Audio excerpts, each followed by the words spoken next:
Well, you understand love, don't you? No, I do not understand anything about white fragility. White fragility? What's that supposed to mean? You know what it means. You're doing it right now. Doing what? Being defensive about race. Yeah, but isn't it a little comforting to see a rich white guy get wrongly convicted for once? I'm too distracted to enjoy it. You serious?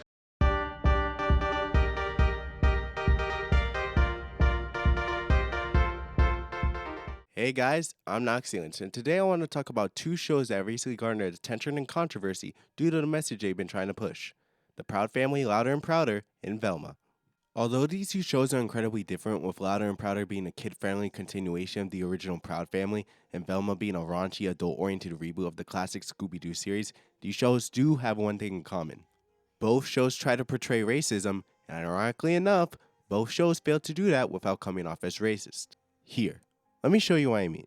There is nothing wrong with you or any of us. He just likes Zoe. Because she's white. Would Fred kill Brenda just because she photographed him in the bathroom? Why wouldn't he? If I were a rich white dude, I'd kill everybody just to get away with it. He could be dating Zoe for Zoe. Have you guys ever thought about that? Well, what I do know is we voted, and Becky with the red hair is officially uninvited to the princess party. Get your drugs here. Narc. White girl with too much money.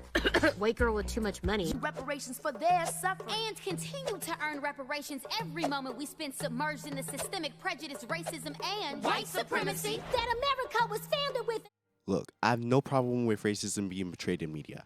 However, if a show tries to vilify white people in the present just because of horrible things that white people in the past have done, then that show is pushing racism, when the color of the victims switch from black to white.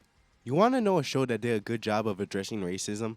A little superhero cartoon that aired on Kids WB known as Static Shock. Static Shock was one of my favorite shows growing up, and Static himself is my favorite DC superhero.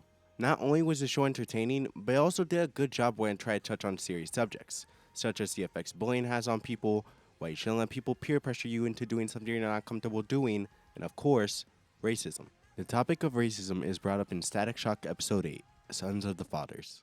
When Virgil, Static's alter ego, is invited over to his best friend Richie's house, he finally has the chance to meet Richie's mother and father. While Richie's mother Maggie is nice and welcoming to her guests, Richie's father Sean comes off as rude and grumpy. Virgil shrugs it off and chalks up his attitude to having a long day at work, which is a fair assumption.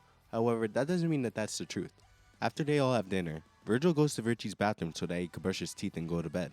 On his way, Virgil hears Sean talking to Maggie about how Virgil's a bad influence on Richie and how him and his kind are all hoodlums. Virgil is understandably hurt by this comment and decides to leave Richie's house, upsetting Richie to the point where he lashes out at his father and locks himself in his room. The next day, Virgil finds out that Richie ran away from home due to how angry he was at his father for driving Virgil away.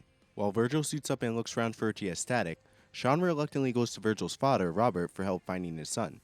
Once Virgil finds Richie, he tells him that he needs to work out his problems with his father at home, and that no matter what his father might have said, him and Virgil will always be friends, no matter what. This gives Richie a sense of relief and gives him the courage to go home, until he gets kidnapped by a supervillain called Ebon less than 5 seconds later. Meanwhile, Sean and Robert search the neighborhood in order to find Richie. The topic of the previous night comes up, causing Robert to call Sean out on his bigotry and how his inability to accept Virgil as Richie's friend will cause him and Richie to never be close with each other. When Richie is rescued and reunited with his father, the two are able to reconcile, and Sean learns to let go of his bigotry and accept Virgil as Richie's friend.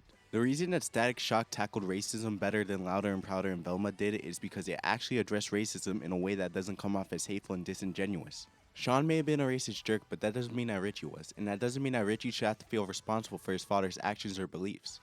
Meanwhile, shows like Louder and Prouder and Velma push the message that white people need to do better, and they still need to make up for the actions of people they never met just because they share the same skin color. Disgusting. That's such a disgusting message to try and push on people. While shows like Static Shock teach a lesson by building a story around the lesson they're trying to teach, shows like Louder and Prouder and Velma just want to push a message without any type of substance behind it. Before I go, I want to leave you guys with this.